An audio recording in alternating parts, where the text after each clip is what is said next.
Hello to all Earth citizens and welcome to my Conscious Coaching Podcast. This is Dr. Kianush, founder and creative director of MCCG.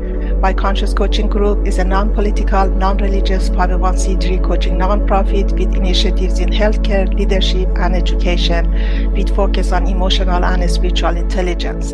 Our vision is to raise self and global awareness for a conscious mind through education and application of EQ and SQ, and our mission is to connect, collaborate, and partner with hospitals, academics, colleges, and medical schools and organizations to embrace growth, self-healing, and self-coaching to achieve well-being and peak performance of individuals and the team as a one connected whole. Today, our guest speaker is Andrew Newman, a very special soul and human being, a creative change maker for children and adults through his narratives known as Conscious Bedtime Stories. Andrew Newman is the award-winning author and founder of ConsciousStories.com, a growing series of bedtime stories purpose-built to support parent-child connection in the last 20 minutes of the day.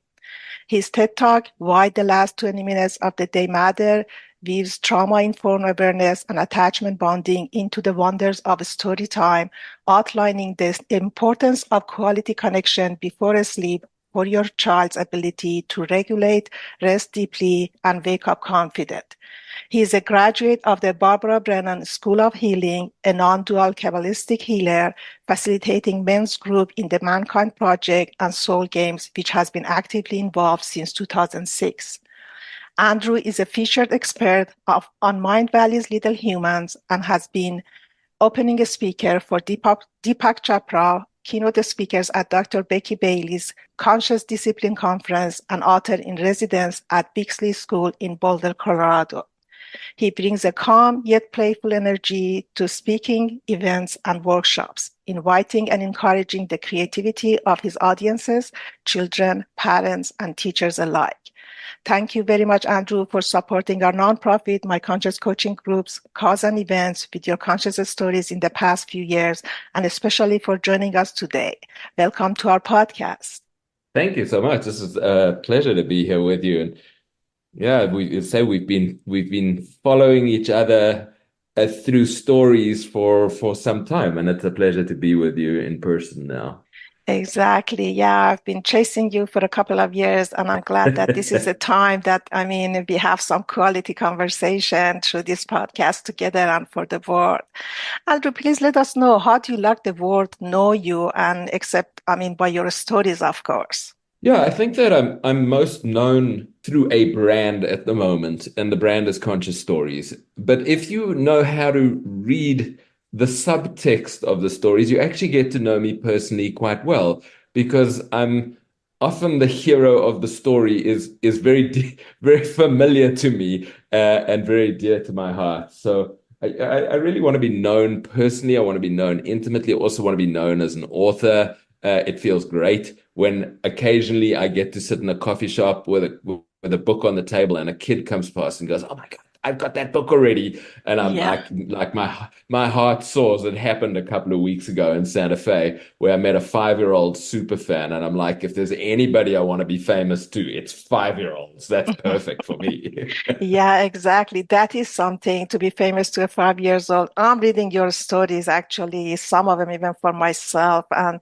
they have a great, touching on people's souls. And I believe that the children has found that out as well. Can you tell us a little bit about the history of Conscious Stories and what brought you to writing and when it happened? Yes, so Conscious Stories emerged first as a creative project of my own. I didn't really know when I wrote the first book that it was going to become what it is today, which is a collection of 23 stories, all with breathing practices and activity pages and core lessons. When I wrote that first story back in 2010, it was just a poem that needed some pictures, but it was a poem that took a snapshot of a 4-year training in personal development that I had just completed, training with the Barbara Brennan School of Healing. And I had learned so much about developmental psychology, about the first 6 years of our life, how it sets up our belief systems, how that really shapes our attitude to ourselves in the world as it goes forward. And I was doing work with adults, but all of the work that I was doing with adults was helping them unlearn the things that they had incorrectly learned, Mhm. and then to come back to the essence of who they are. And that's much harder work than setting your kids up right in the first place. It doesn't make sense to me that that we're all trying to undo things we've learned wrong. Why don't we just do a better job of learning them right in the early years, and as best possible. And so my heart started reaching towards children, and recognizing that parents are overwhelmed. They're already it's a full-on experience relationally and practically, and I really didn't want to add anything to the parenting to-do list because there's so much on that already. And so I looked at story time and through various lenses. One of the lenses is we're doing it already. We have to. We've got a little one at bedtime. We have to put them into bed. We got to find a way to do that. Why don't we make those moments just more 15% more intentional and 15% more value driven, because it's an opportunity where our kids actually open up and we get to sit alongside them in a different way than much of the time we spend with them during the day. Yeah, exactly. And it's the most quality times that the parents have, with their children. I'm coaching adults as well. And as an adult, I know that we have to heal our baby within first, and narratives are really important, even for the adults coaching. And we know that everything starts from home as well. That is why your work is so important. And as you mentioned, it is actually making it easier for parents rather than making it more difficult and adding a a project to their to-do list. You had a TED talk that emphasized that why the last 20 minutes of the day matter. Can you elaborate on that a little bit? Yes, as I was studying how trauma happens, and trauma with a little t or a big T, it doesn't matter. It's like we're always awake when it happens. If we're asleep, we wake up. And then what the question that I started to ask is, what is the role of sleep in solidifying a painful experience into a negative behavior pattern? Because if we can interrupt that and never have to create the protective behavior that's then we get to stay in our own heart and in our own essence. And so that's what the TED Talk explores, a little bit about belief system formation and the relationship to sleep, and then the possibility of engaging with healthy, dear, sweet, cuddly connection, and physical touch that happens at story time, the parent-child relationship, the space for the kids to open up and share, which they organically, it's funny because it's the moment you're trying to put your kids to sleep, and it's a moment that they're the chattiest about really what's important to them, and what's happened in Yeah. their day. And I wanted to encourage folks to be open to that, to really understand that the restorative, reparative experience for hard moments in your kid's day, it comes through you. It comes through you coming alongside them. It comes through you just being close and caring with them. And if we do that just before sleep, the nervous system goes to sleep from an attuned and regulated place as opposed to a heightened, anxious place. And it lets the brain spend the night cultivating much more ease and much more confidence. I think you'll know if you've ever been to sleep on an argument that you wake up still arguing the I next day. know. You're like, it Yeah. doesn't go away. So and that was the principle that I was really following and saying, well, if you go to sleep feeling super loved and super connected, what is it that you'll wake up into? And my personal exploration and the feedback from families is that when kids get that contact in the last 20 minutes of the day, they wake up into much more ease, confidence, less anxiety, and they're more ready to explore their world and express themselves. Yeah, there's definitely no doubt about that. We are launching, in 2024, as you know, our Kids Coaching Parents program. How do you think that parents and coaches can apply your stories to their children, emotional and spiritual education and well-being, which is also our initiatives too? Well, story time is multi-generational. You've got whether it's grandparent and child or parent and child, aunts and uncles, it's already there.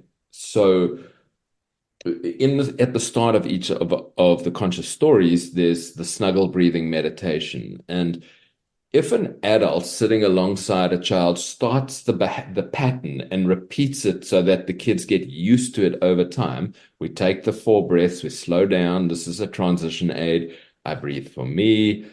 I Yeah, breathe for you. Nice breath. I breathe for us. And I yeah, breathe for all that surrounds us. yeah, Now, I mean, we did that quickly here on this podcast, but when we slow that down a little bit, everybody's nervous system relaxes, not just the kids. It's ours, right? We get yeah, we get to practice what a moment of reset and restoring calm is like for us. Now, if we can do that for us, then we're in the process of modeling to the kids that we're with. And it doesn't take long before the kids will turn it back around and you try and sneak over this part of the book and not do the breathing at the start. They will call you out. They will say, hey, we didn't do the snuggle breathing. Let's do that. Um, exactly. Yeah. And how and important it's for the children to learn that because it's really helping their anxiety as well, with the pressure that they have in the school before the exam taking. I'm doing your snuggle breathing, so and it's working for me. I'm sure it's I, working for the children. Yeah, I do it before team meetings in our business when we all want to come in centered and be present first to ourselves. That's why the I breathe for me is what we lead with, and for particularly for mums, this is a part of the becoming a mother is a major shift in identity from being a single woman, whether you're married, like single in your own identity, to all of a sudden being plus one. Yeah. Yeah. Here comes the infant, and so much care gets directed. It's actually essential at first that the boundaries are merged, and then it's essential that there's an individuation process that happens that allows your kids to be themselves as they grow, and you to return back to being yourself as a mother. And I breathe for me as part of that. And we know parents and coaches are. Sometimes it's actually a real challenge to take that breath, to really feel the permission as a mother to have a little bit of space Yeah. from the little ones. And it's important because again, it's a modeling that you're doing to your kids, and they're watching absolutely everything. They don't just learn it; they learn it from watching you, and it sets up their behaviors. And then think of the story like the hug who got stuck, which is in our collection. It's the kid's favorite story, and it's teaching kids to access their hearts, get free from sticky thoughts. So many adults read this story and go, "Oh my word, that story is for me." I needed to remember that, and I know. uh, yeah, we don't want our heart to be closed because we're Yeah. thinking negative thoughts. We want to be able to stay open and centered, and the hug learns how to do that by breathing in love and glowing brightly, by focusing entirely on the heart the love is for, and not paying too much attention to the web of sticky thoughts that's surrounding the hug factory and the heart. Yeah, that definitely is one of my favorite story, The Hug That Was Stuck. And as you mentioned, children learn by watching and recording you. So, and it's very important how to be adult are modeling for them and permission to breathe and showing them the way that they can breathe and use their breath work, to manage their emotion and anxiety. And the moments that they need to slow down is an important work, both for parents and for the children. You have a new story named The Hairdresser for Unicorns, and the Yeah. central theme is helping kids recognize that their beauty comes from within. And how important in that is that? How does this story, you think, is helping parents to help their children? Well, firstly, it's one of the most easily accessible lessons because there's unicorns Yeah. and so much color. And so we want the door to be open. We want kids to come to this naturally and actually want to immerse themselves in it. And and so it needs to be a good story for that to happen. I know which stories the kids lean in on, and they're teaching me, and I'm hearing that in the process. But here in the story, young Sparkle arrives at Delilah's. Now, Delilah's is the only hairdresser for unicorns in the whole entire universe. Mhm. And Sparkle has just gotten her hair tangled up in some cotton candy when she was at the fun fair. And she wants to go to the dance tonight with her friends, and she's worried that she's going to look ugly.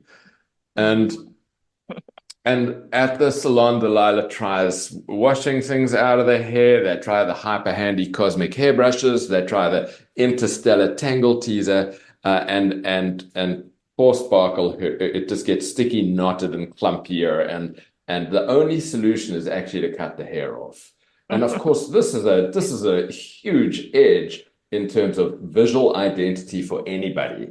And I have done it once in my life for in a care for a friend who was going through chemo, and it's quite a thing to have your hair all cut off. And in the story, Sparkle's friends, Dreamer and Alchemy and Shimmer, decide that they will do it with her, Mhm. and she doesn't have to do it alone. Mhm. And and in that moment is one of the modelings that's in the story. The other one that's coming in here is when Delilah says, "Oh, Sparkle, I know this is difficult, but remember your beauty comes from inside you. You are beautiful with or without your mane, and I promise it'll all grow back." Let's Yeah. think about how many times we need to give our kids a message and a lesson before they adopt it as a behavior and a belief.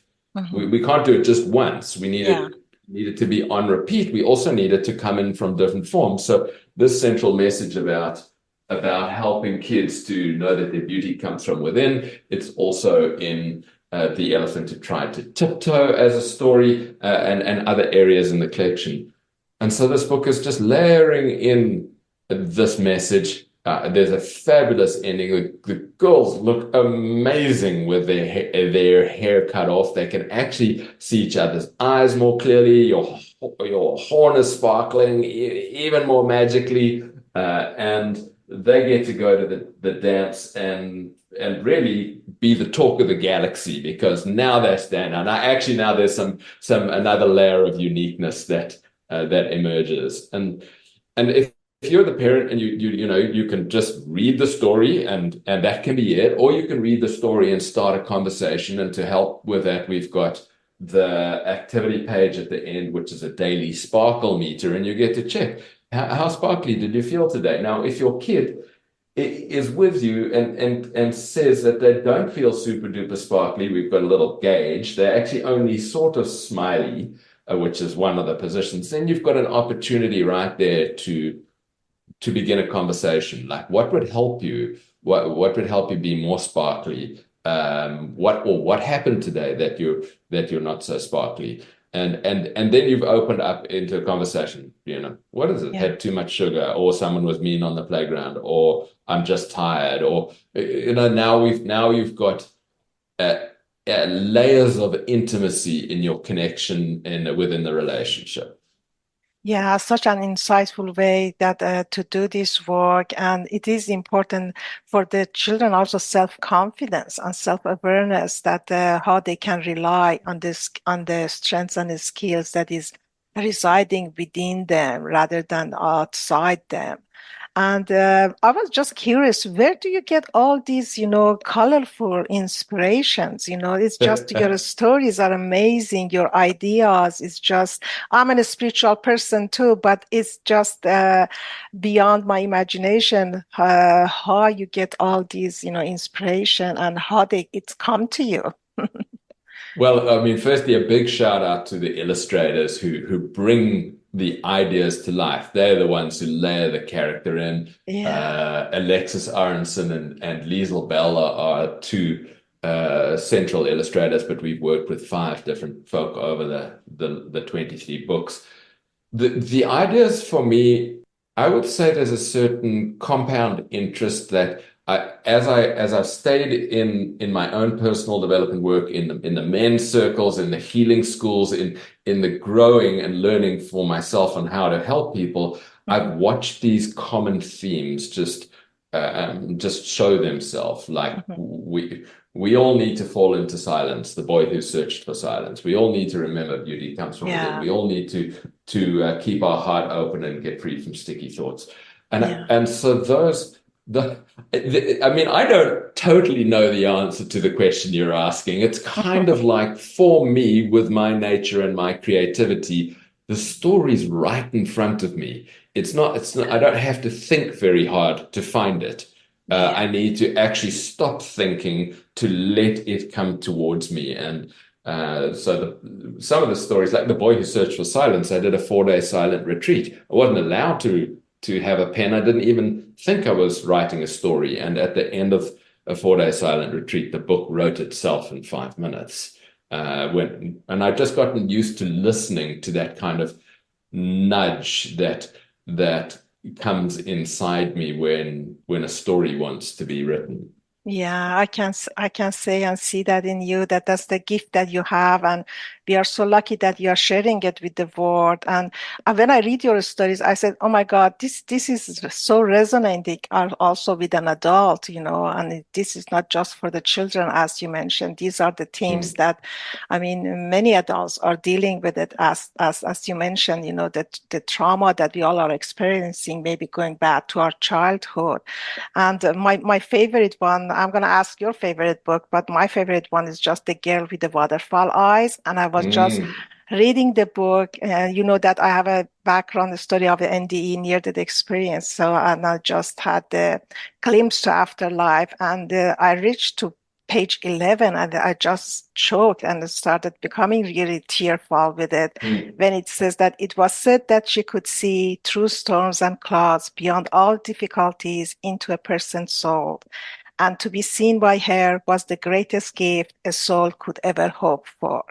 Mm. And for me, this is really a gift. And I'm sure that, I mean, when the parents read your story, they find themselves somehow in them as well while they are reading it for their children. I want to Mm. ask you, what is your favorite story? Before I get there, I've never looked at this book through the lens of someone who's had a near-death experience. Interesting. And you And know and that there are many children who had a near-death experience as well. That's one of the, the work that we are doing with the IANS International Association of Near-Death Studies. yeah, fascinating because here's the similarity that I see immediately. This story is medicine for those kids. It's not all kids, but those kids who really travel very, very far in their dreams. It's Mhm. almost as if the soul goes back to where it came from every night. Yeah. And and that's wonderful. It feels great, but it sets up an existential anxiety Mhm. because they don't actually. There's a question: Am I going to come back? Right? And Yeah. so from the human perspective, there's an anxiety. From the spiritual perspective, everything's going great. And so in this story, the girl makes the journey back home, and she awakens after these beautiful, wandering dreams. And as I hold that up, I'm like, Wow, that could really be a near-death experience. You've got the experience. I don't have it yet, Yeah. but I could easily imagine that those are very similar encounters from It a is, and it's spirit. so strange, and a gift for me that you even didn't have the experience, but have written, such a great manual for the children who had the experience, how they can find themselves back to the reality of life, in Mm. spite of having the story as their gift. And there's a study with the University of Virginia for the children under 4 years old that they are connected to their past lives, and this is a subject that is probably not familiar with the parents, but when they talk with their parents, they don't know what to do with it. And I think the books like this is really helping the children and the child psychiatrists, and the therapists to connect with the children through the stories, so they open up and talk about what they are experiencing with their caregivers. One thing that I want in the collection or as an experience is like I want it's a little bit like putting a drop of colored dye into a glass of water. Mhm. That color permeates, it becomes part of the atmosphere of the water. And in my upbringing, there was a certain drought of the spiritual color of life that spoke to me, that Yeah. inside me I felt, but nothing in my upbringing in South Africa, in the family, in apartheid, in the schooling system, mirrored that back to me. That said, Andrew, you're not crazy to be feeling like this. This is true to your nature, Yeah. and that's the on the broader theme of what this collection is. When those books sit on the shelf in your home and your kids dip in and out of them, that's what you're providing to them is this a nurturance and comfort that at a spiritual level, at a soul level, who they are and what they're experiencing in this human lifetime is 100% what they're supposed to be experiencing, what life is and how normal that is. And if we can do that again and calm the psyche, let's say it that way, then everybody feels more welcome, everybody feels more at home, relationships go better, tasks go better, and life is a healthier experience. Yeah, everything will be in the best version that it can be, while, as you mentioned, with a calmer version of us.